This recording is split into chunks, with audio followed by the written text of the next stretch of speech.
Welcome back to our channel. This video is part of our exclusive series 1-to-1 with fund managers, where we bring you direct insights from the experts managing large mutual fund investments. Through this series, we engage in candid conversations with fund managers, exploring their views on the markets, economy, various sectors, fund management strategies, research process, and much more. Today, we have with us Mr. Vinit Sambre, Fund Manager and Head of Equities at DSP Mutual Fund. Vinit joined DSP Mutual Fund in 2007 as a portfolio analyst for the firm's portfolio management businesses at that time. Mr. Vinit specializes in the small and mid-cap space and has over 16 years of relevant experience here. He co-heads DSP Small Cap as well as DSP Mid-Cap Fund, and assets under these schemes are little more than 30,000 crores. DSP Mutual Fund has little more than 1,90,000 crores under management under equities. With years of experience in managing multiple funds, Vinit is here to share his insights on markets, small cap funds, risk management, and how investors should navigate the current environment. Mr. Vinit, thank you for joining us today. Hello. Hi. So, just to start with, you are heading equity. You are handling mid-cap and small-cap fund, which is the most talk of the town today. And total assets under equity is approximately little more than 1,90,000 crores. And mid-cap and small-cap all put together around 33,000 crores. It's a decent responsibility, because when you are heading equity, your responsibility is on entire equity, maybe 5,000 stocks or whatever it is. Mid-cap and small-cap universe is minus top 100 stocks. So, कामकाज तो बहुत रहेगा आपका. So how you balance this? I just want to understand, because we just say that for performance आया, performance नहीं आया, we always restrict ourselves to that XIR or CAGR only. But just I want to understand how your day in general and how you plan your day and how you contribute your time to this particular multiple jobs. So first of all, thank you for actually having me here, and I wish all our investors as well, happy investing always. So I think this is a very important question, और ये काफ़ी लंबी journey है मेरी DSP में. अभी इस साल मेरे 20 साल कंप्लीट हो जाएंगे DSP में. और the way I started in DSP was as an analyst, and I used to track couple of sectors. I used to then started looking at the small cap fund, which was then known as the micro cap fund. This was way back in 2010, and then as time progressed, as I started performing, more and more responsibilities started coming. Now along the way ऐसा भी हुआ है कि responsibilities जैसे से आती गई, जो responsibilities मुझे ऐसा लगता था कि it is actually getting more than what I can chew. I tried to look for having more helping hands to sort of get those responsibilities executed, not to stop anything, but to see how we can better execute in the given circumstance. So I'll give an example. When I took over the management of the DSP small cap, as the fund size started growing, at a point I felt that the sector's responsibility was getting a bit more, let's say, compromised. Okay. Then I said there is a need to add one sector analyst, and I should focus on the funds. And at that time, we added the pharma sector analyst, so that he could actually help us. In what, 15-year-old story? This is in 2011, 12. Yeah. Around 12, those levels. Correct. And likewise, as then time progressed, more funds came into my fold. I took over as the head of equities in 2018. And then I think the responsibilities actually increased multifold, different areas. So, you also have to look at your people, admin, compliance, and all of those, along with your core job. So, I think the only good part I can tell you is that the initial period were slightly more, overwhelming, some form or fashion in terms of the workload and all that. But the good part is that this role was a joint role along with Rohit Singhania. I was the CIO, I was made the CIO, and Rohit Singhania was the co-CIO. Okay. Or the co-head of equities. So I think in a way what we tried to do is that to give justice to our core job, and then to manage the other aspect, we tried to split between two of us responsibilities on the other aspect, and that is how we were able to manage those positions. So I think that has worked well till now, and now by now, I think we have achieved sort of a maturity in terms of handling all these things. We have found out ways to delegate a lot of these responsibilities. A lot of things automation has helped us to carry out those responsibilities, which can be done through automation. And the core job, which is the research job, which is the discussion with the analyst, talking to the management. Now, that still takes away, let's say, good amount of 55-60% of my time goes into that. 10-15% maybe all these admin related responsibilities. There is some amount of time which I am also putting DSP as a house. If people are not aware, we are actually moving up the technology curve. We have initiated our own research platform. We call it ARQ, Ask Right Questions. Okay. And Ask Right Questions. Ask Right Questions. And this is, I think, a unique practice which we have started. Why I'm saying unique? Because I have not seen this outside elsewhere. And this is helping us in a big way. We believe that technology is going to play an important role in every sector, not just our finance sector. And we are trying to think that, can technology help in enhancing our process, giving right nudges to the analyst, creating right guardrails to cover the risk. So I think a lot of that is getting done through our platform. And some time, I spend into actually the development of that. So I think that is how I spend my day. So you said you are handling small cap from 2010, right?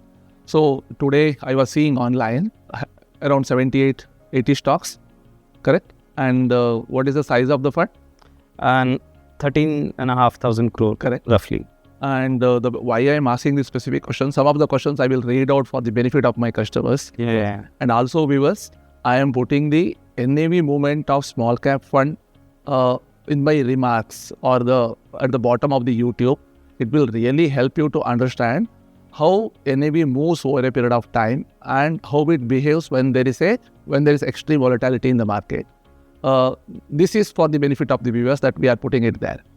So my question at this level is, you have joined when Merrill Lynch was there, then BlackRock came and went, DSP is there, standard tall, and you guys have performed well over a period of time. Now, rightly from September onwards, 2024 onwards, I think there is some correction in the market.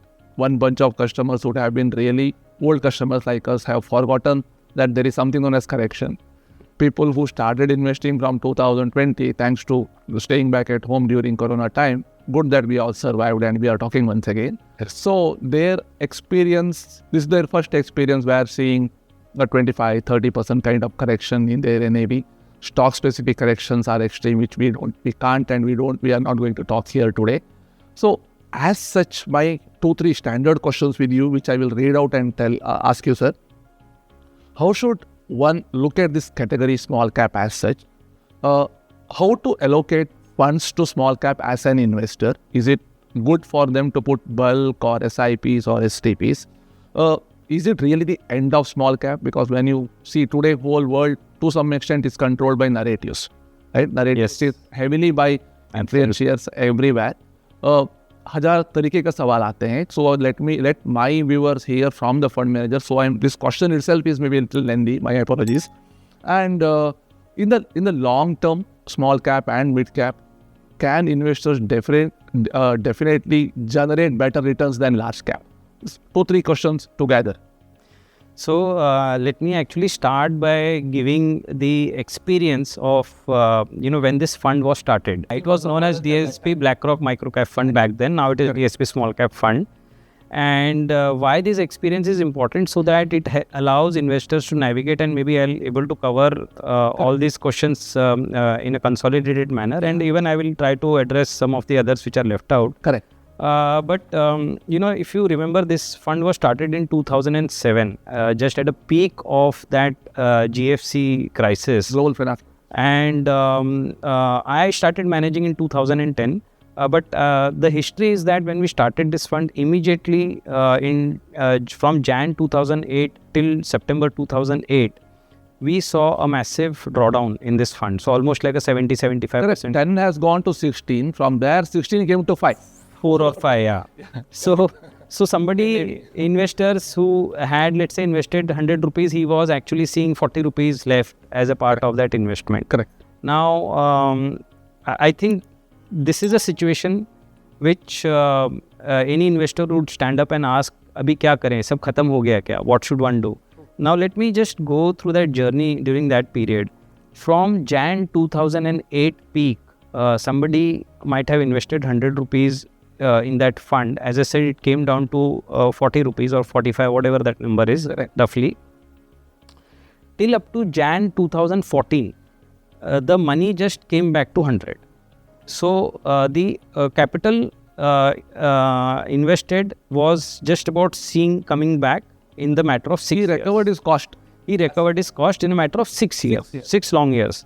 And then by 2014 end, this whole, that year was a year when the NAV actually grew 2x for that fund, for our fund. And the return CAGR actually, it came up to, I think, if I remember right, it was around 14.5 to 15%. So it recovered the loss and it gave a CAGR. It gave a CAGR. So the point was that even from the peak, when it cracked by 65-70%, over a period of 7 years, people were still looking at a CAGR of 14.5-15%. So which I felt that while it took time, but it delivered to the expectation, it delivered what the category was supposed to do. And hence, I would say, and what is it that was allowing it to deliver? It was the underlying companies. Okay. I want the viewers to understand that the returns for any fund doesn't come out of thin air. Okay. It is a factor of the underlying companies which the fund owns. And as the company keeps growing, if it is outgrowing, if it is doing well, it will allow the growth in the NAV of the fund, and that is how you will make returns from that product. So for us, the most important criteria is that are we selecting the right companies or no? The external environment will sometimes remain favorable, sometimes not remain favorable, but over a long period of time, the fundamentals are the only thing which are going to matter. In the short term, all this narrative, flows, correct, liquidity, sentiments, all play a role. But in the long term, it is only the earnings and the fundamentals which play a role. So we align ourselves to that, and I believe that that did well. The other aspect, to cover the other part of your question, correct, how should one invest? Correct. Now, again, if I just look at this period only, if somebody had actually done SIP at the peak of that Jan 2008, then his payback would have got shortened to 2.5 years. Because through time he was investing when the NAVs were falling, he was accumulating more units, and even with a small rally, actually it was able to recover. So on an average, the payback period was able to get shortened if one was actually investing by way of SIP. When things are bad. When things are bad. So to answer your question, to come to your question, this category is volatile. I won't risky, not from the perspective of long-term capital loss, but from the perspective of being volatile. Correct. And hence it is actually ideal only for the long-term investors. Investors who want to think 6 years, 7 years, 10 years, thinking for their child's education or thinking for their large only long-term goals. For proper long-term goals, I think this is a very good category. Why? Because the underlying companies are going to grow in an economy which is a growth economy. We are blessed to be in India today, where India itself will grow.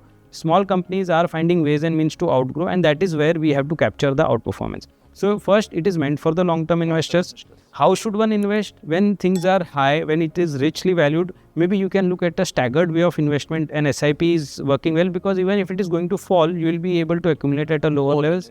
Unless you have your money requirement which you want to meet, you can exit that. That's okay.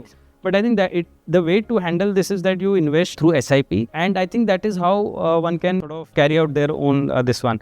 The other thing is it end of the small cap? Yeah, because that is the thing. Because when you we are so many videos everywhere, right? So yeah, 3 video हमको भेजते हैं customer, sir ये क्या है, मेरा SIP है, मैं क्या करूँ? आज actually I got a mail कि एक एनालिसिस किया किसी ने. हाँ. उसने ये एनालिसिस किया कि पास्ट में जितने भी बार स्मॉल कैप्स ने अंडर परफॉर्म किया है, more than 25-30%, even the large caps in that period has not delivered positive return. They might have fallen less. But अगर मनी का रिटर्न ही देखना है तो ऐसा नहीं है कि स्मॉल कैप गिरेगा तो लार्ज कैप में से पैसा बन जाएगा. लार्ज कैप में कम गिरेगा. Last 2 years. हाँ, लास्ट 2 years हमने देख लिया उसको. अभी भी 6 महीने में large caps are down by 14%, while this is down by 25%, so you save 10%. That's okay. But point is you are still down. So the point is that it is not end of the world. It is not end of the small cap, because I feel that companies when we are looking at companies, they are investing for growth. They are finding adjacencies. अभी कोई company अगर X business में है, they are trying to look at adjacent areas where they can grow. So they are increasing their target opportunities. Anyways, the economy as it grows, the organized sector is becoming larger. Consolidation is happening. Efficient players are capturing market share. By the way, there are so many sub-segments in India which are very relevant sub-segments but not available in large cap. Okay, but that's my next question. Say 100 is large cap, top 100, then 150 is mid cap, then left out is entirely small cap. Yeah. So your universe is what, some 3,000 stocks? What? Yes. Correct? Now, thanks to this consolidation, thanks to PLI, thanks to the fact that India, China +1, and the push that Bharat has given for manufacturing. So what is the real scope for an investor who understands the fact that I have to take calculated risk to generate a better return? Do you think he has to really allocate some wealth to small cap by knowing the fact that अगर गिरेगा तो जबरदस्त गिरेगा, लेकिन I should be able to make few percentage points better returns than large cap? Whether they have to shift their thinking like that? Yes, because I think, like you mentioned very rightly, a lot of the new sectors like EMS, it was not there 5 years back. But the largest company today has become almost 1 lakh crore market cap in EMS. Okay. Now, for the benefit of our viewers, what is EMS? Electronic manufacturing segment. So where companies are getting into the outsourcing of manufacturing for the Understood. branded mobile and all of those. So if one looks at the largest company, you will be able to realize which I am talking about. Correct. But I am saying that they are now almost close to a lakh crore of market cap. Now imagine if when this company came up with an IPO, it was a small cap company. True. But the segment was big. It was doing a right capital allocation. It was generating a right ROC. There was an opportunity. They were creating capacities. When we looked at the plant, we felt that they are creating capacities like what must have got created back in China. So, I mean, that is the kind of things which are taking place. Hospitals.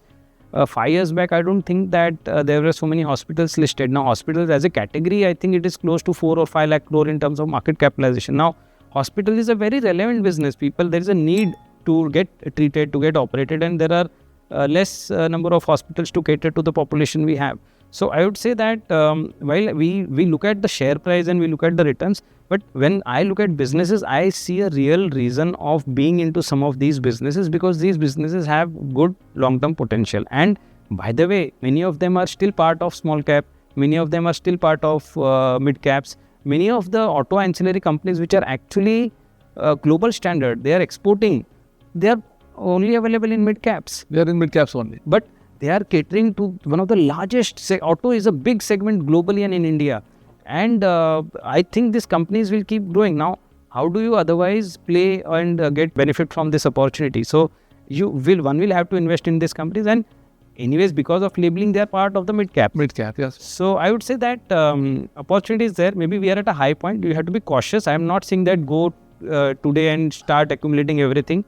We have to be cautious. At this point, we've corrected some bit. Maybe some more, correction happens. But invest wisely. Invest in a staggered manner. It is not end of the category. Follow the asset allocation properly. I think that is my advice. So, as an investor, one should not either too gung-ho about historical returns. Yes. As on August or September last year. By seeing last 6 months, whatever issue, they should not exit. So, if at all they have started SIP, they are mentally prepared to see the volatility. Yes. Now, by seeing the actual thing happening in their portfolio, if they are exiting, that is not a great deal. So, in the long term, paisa banega either. That is a conclusion. Yes. So, Vinit, no conversation with fund manager will end without asking, "Bhaiya, bazaar mein kya ho raha hai? Market mein kya ho raha hai?" So, I think now is the time to ask that question once again. Yeah. Because we are seeing correction everywhere. But when you see online, some are telling it is healthy, some are telling it is required, some are telling that it is the end. Lot of people are telling mota-moti bottom ho gaya, few points here and there. It may take some time to consolidation. So much of noise, right? So as for our retail investors, just trying to understand few things, especially 2-3 questions around this point is: one, FIIs will come back. If yes, around by when? Because last time we have seen the huge rush when interest rate was coming down. In US, interest rate has fallen as low as 1% or below 1%. Now, their risk-free is around 5%. And US may reduce the tax liability for some reason if they don't come back, or if they are coming back, by when? That is my next question.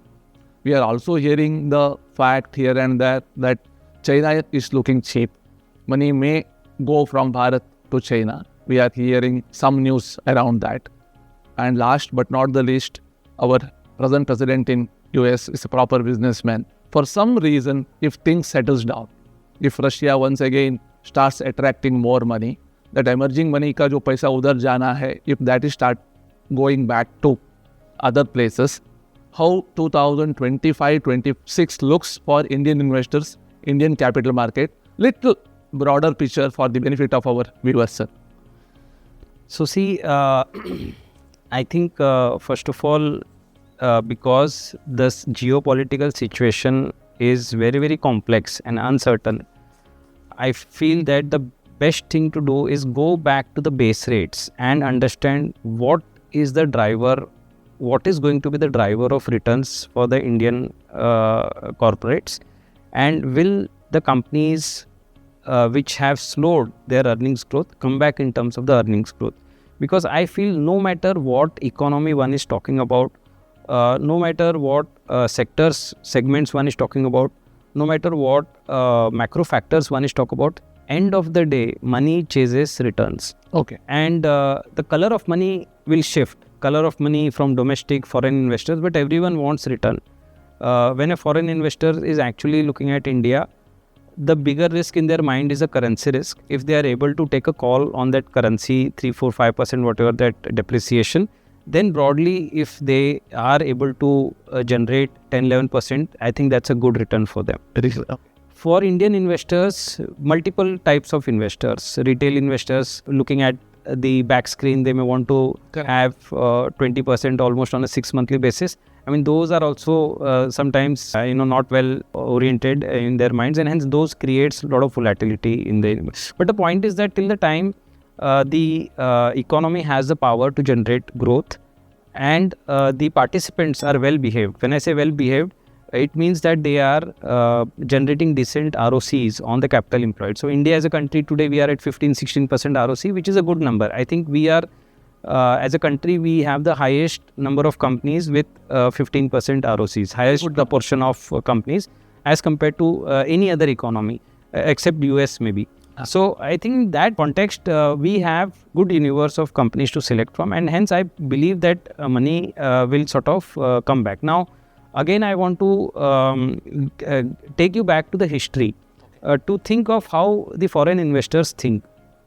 So first of all, I think of late, last 1 year or so, the bigger concerns in the minds of foreign investors were around the valuations. Okay. And that was keeping them slightly away. And the last, since election last year, the US election, all of these actually factors confluenced at a common point. True. And combining with our slowdown in the corporate sector and all that, I think that has led to these becoming more risk averse and then taking the money out. Since I think September, almost 26 or 27 billion dollar has been moved out of by the foreign investors from the Indian equities. Now let us look back what happened during COVID. I was again looking at the data back then. By March 20, when actually COVID hit, we had seen a big 1 month outflow by the foreign investors, almost like a $10 billion. But since April or May, they started investing, and I think in a matter of 3-4 months, almost $10-11 billion of money came back to the Indian market. Only reason being India became cheap. At that time also, I don't think anybody would have had a visibility around whether we will survive, the companies will survive, or it will happen or no. We are almost like in the same situation. We have seen, as I said, almost 15% drawdown in large cap. We have seen 20% drawdown in mid cap, 25% drawdown in small cap. It is possible that we may see another 5-10% here or there.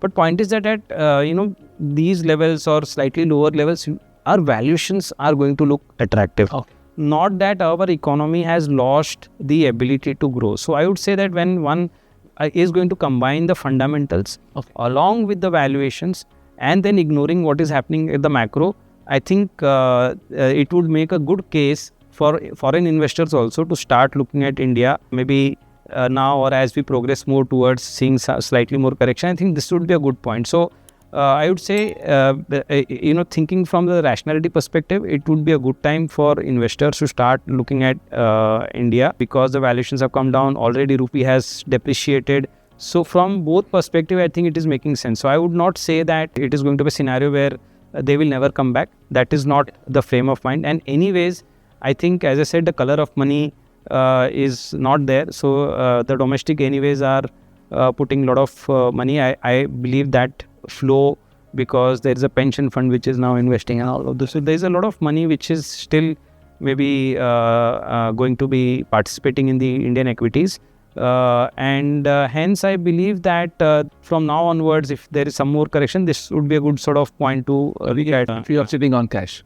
Yeah, that was one part of the question. The other is, I think, the geopolitics is, as I said, it's very complex. I have my own views, but they don't matter, because it doesn't actually always work the way we think. But I think this is a time where the confusion is only going to increase till the time the clarity doesn't arise as to how major economies are going to think about exchanging trade and services amongst themselves.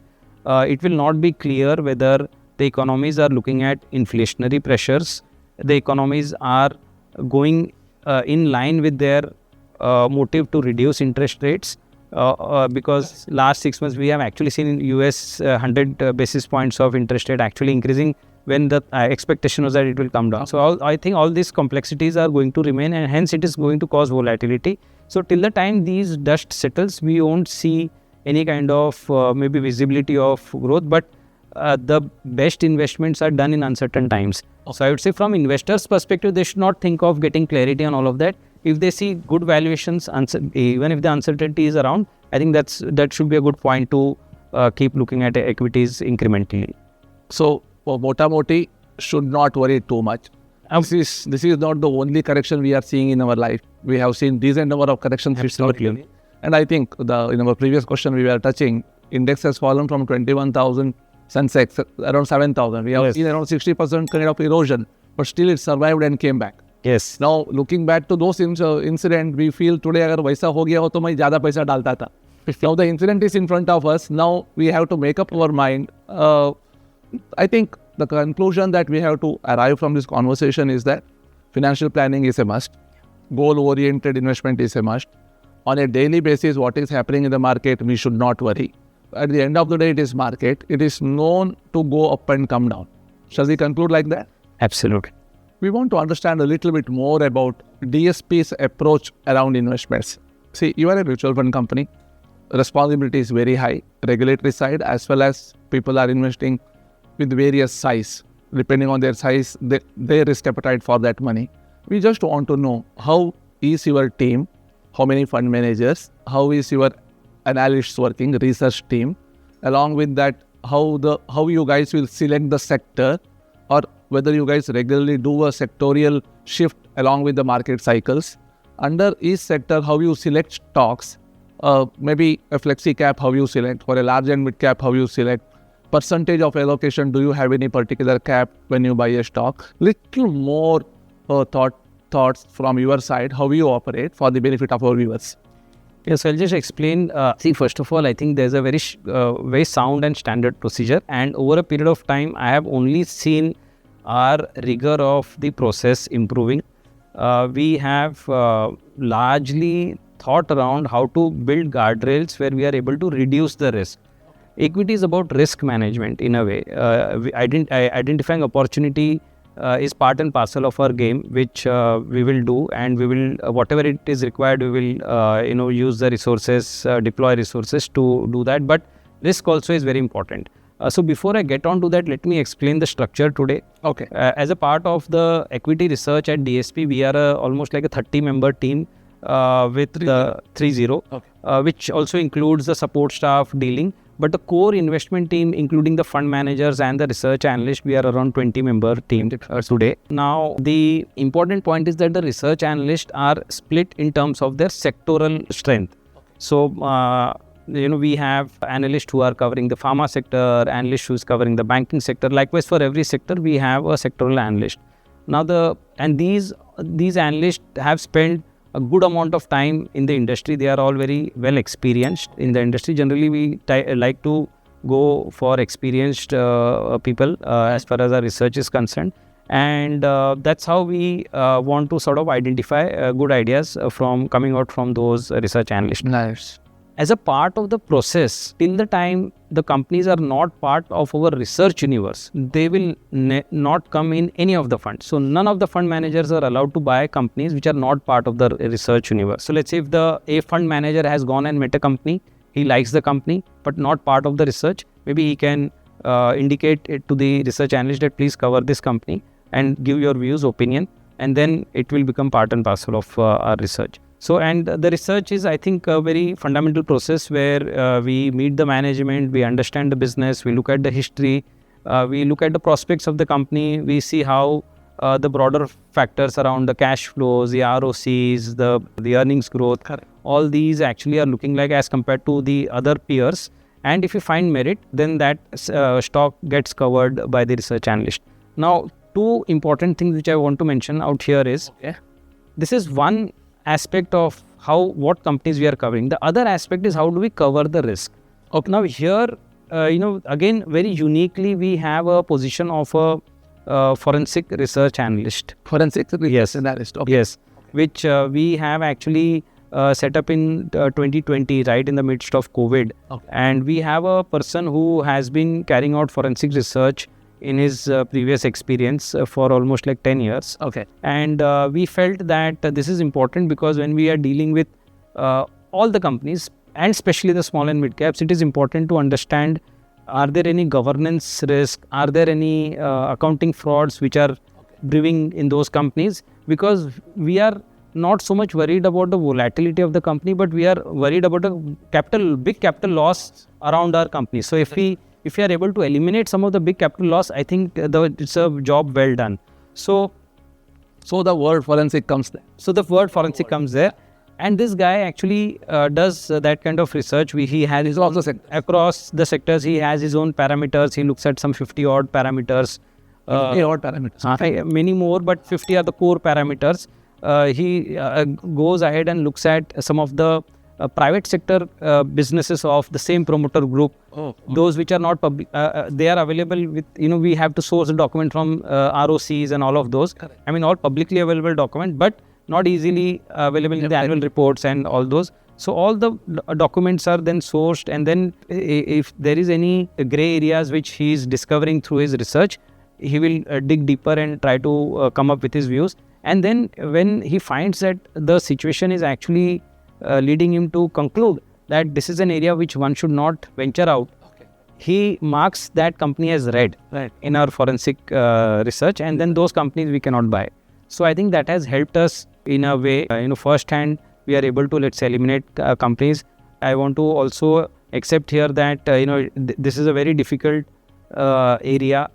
Companies also keep finding out innovative ways to, your own mind. So, but we have to keep doing our job. So I think this is one way of eliminating the big risk.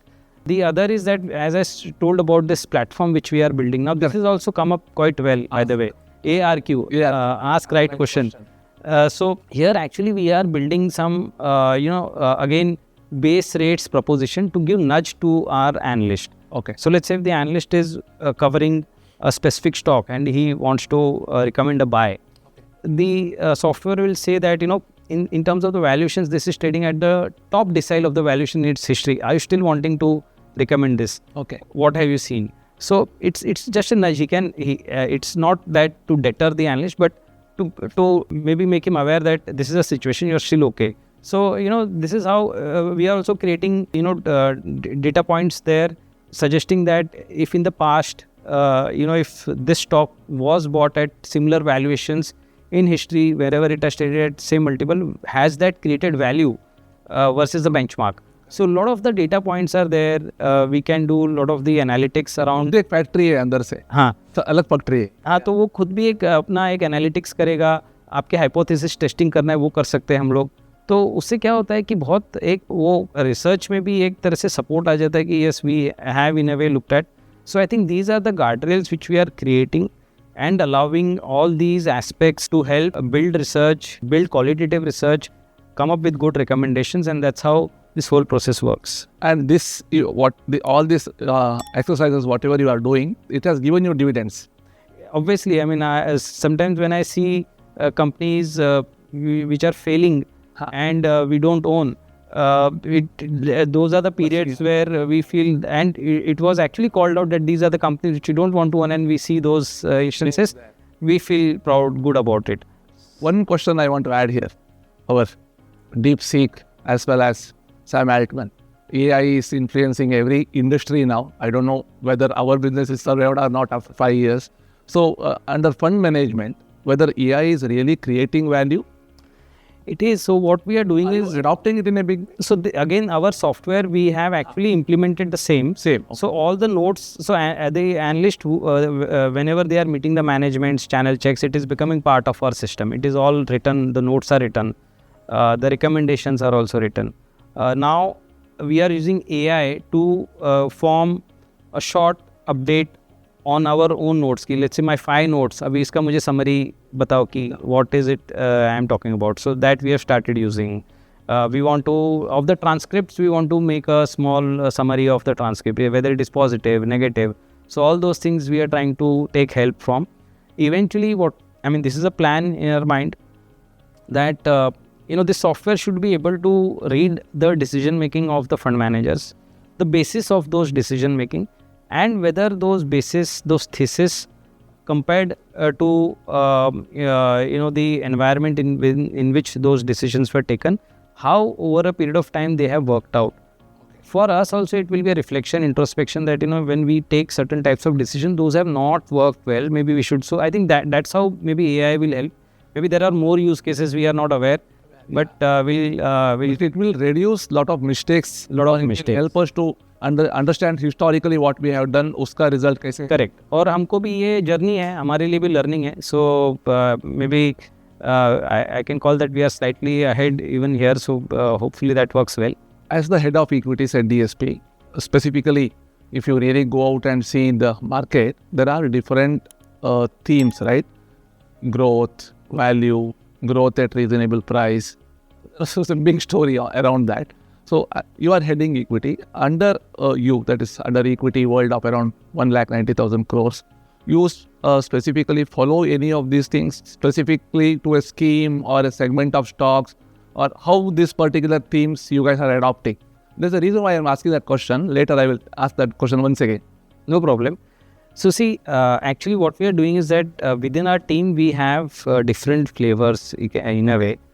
So the person who is actually handling the large cap, person who is handling our opportunities fund, a person who is handling our focus fund, they are all very fundamentally aligned. Now, what is commonality? Commonality is that our research process is a commonality, our forensic is a commonality, our technology is a commonality which is going to throw up the same amount of data. Now, how it has to be used and how it has to be implemented will depend upon the style of these fund managers. So we don't want to bucket everyone into same style or same manner that everyone has to think that only X type of companies, only dividend yield type of companies, only cash flow generating companies, only X.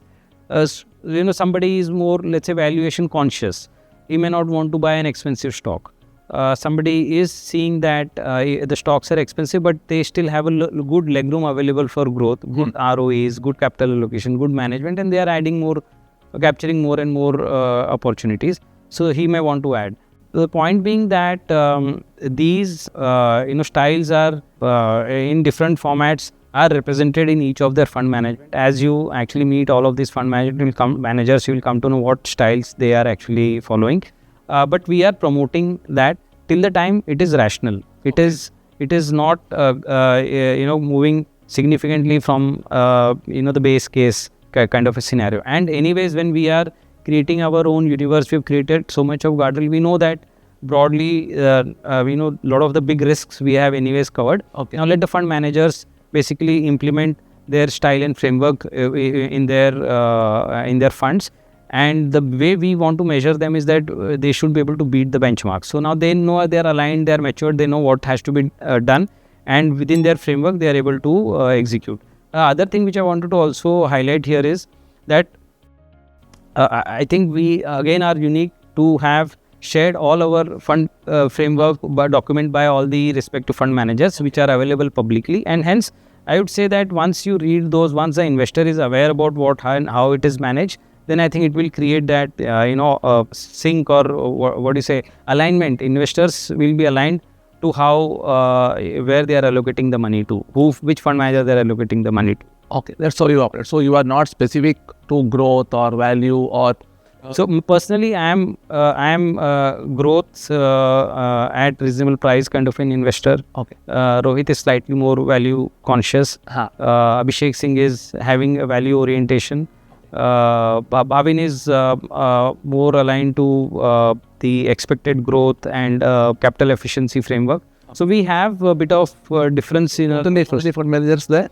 We have 5 fund managers, 5 or 6. The reason why I raised this question, Vinit, because what happens in the market is, we understand DSP FlexiCap portfolio, we are seeing it from a long time.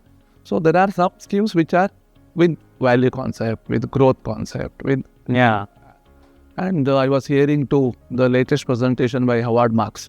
If you really go back and see the first theme of value, vis-a-vis what he told Money Control last week is that if I find value in that company to invest, I will invest. But the first definition of value is entirely different from the latest definition of value. Yes. It's changed. Actually, I was seeing all these things because when during 2007, when interest rate was at the bottom, people said value debt. And because there is no value in value. So that was the story. And what happens as a distributor, we are in this business for 20 years. What we do is, we will give you a package of 2 or 3 or 2 FlexiCap schemes we give. The way you have a pressure, performance, investor has a pressure that I have to make more money. They will meet someone or the other here and there. They will give a portfolio to someone else, maybe a competitor, banking guy or somewhere. There what happens, say take an example, so there is a scheme with growth concept vis-a-vis value concept. In 2018-19, if you see, the fund with value was miserably underperformed. Absolutely. And growth was at the high point. Now, ये portfolio उधर गया, टक करके message आ जाता है, श्रीधर इससे निकालो. The conversation between me and the customer, the other person don't know. Yes. He said, I can't pass any comment, we are in the public media. So at the end of the day, my experience with some of my customers is that they buy high and they sell. Yes. You understood, right? Yeah. They all come to value. Now value is at the top. Now when you see their portfolio, those growth is slowly coming back. Now they want to come back to value once again. It's a big irony why I am highlighting this in this particular forum, because somewhere investors should be prudent. We can't talk much about them. That is the core of every business. Within distribution, if at all we are discussing about others' portfolio, we should be really honest to the money rather than our business motto. And one more challenge in the social media we are seeing today is that SEBI said one FlexiCap. Under FlexiCap, there are 3-4 different themes, right? So there may be 30-40% common stocks, but no one knows when fund A bought and when fund B is going to sell. None of these things are captured in the media, but at the end of the day, for the benefit of the viewers, I raised this question. Sure. This is a big issue actually. No, you're right. So I think the good part is that we have been very transparent around our communication. Investors can actually look up our documents on our websites. They can understand each fund manager actually very minutely and in a detailed manner when they go through the documents, so that they know that how their money is going to get deployed by the fund manager. But broadly, I can say that we as a house are more quality conscious, as you can understand from our forensic and all these guardrails which we are building. So from a very long-term perspective, I think this is going to be the most important factor, that if we are able to eliminate bad quality actors in our portfolio, that is going to be a positive thing. Then in terms of the gradation of growth and value, either it will range from growth at reasonable value, correct, funds like my funds into that domain, to let's say Abhishek Singh, who's managing top 100, he's most valuation conscious. And then Rohit one layer ahead, Bhavin one layer ahead, me and Risham in that bucket of growth at reasonable value, who's by the way, Resham, I want to introduce as the small cap fund manager who's taken up the mantle quite well and aligned to our core thought process theme. And so we are actually following that growth at a reasonable price kind of a concept. Okay. Thank you. 2019. Yes. Just before Corona, I think around 2.5 crore investors, mutual funds. Today we are 5 crores or little more than 5 crores, right? Yes. So this recent correction is the first correction that they are seeing, sizable correction. The 22-23 was more of not a major correction, maybe a time correction kind of that. 63, it came back to 63 some few months. Now it is a quite deep correction.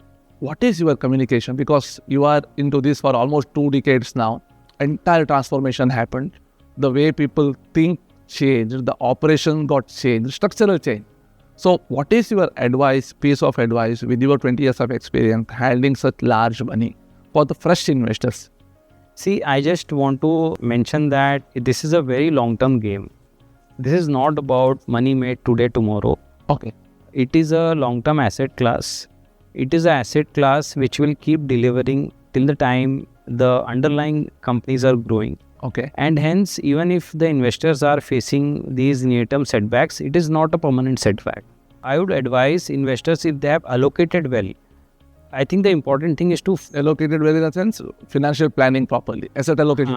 So spend more time in the first early phase of your investment. Okay. Spend more time to understand what is your risk profiling well, what is the objective, what are your goals, understand the asset categories and asset class and the funds where you are investing, and then just be patient around it.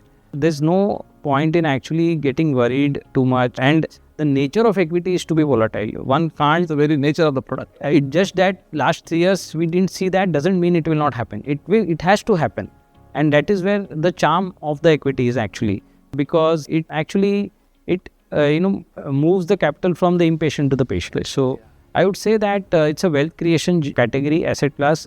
There is an opportunity over long periods of time. I think this asset category will broadly meet the core objective of beating inflation and creating wealth as much for you, which should take care of your all more important needs of life.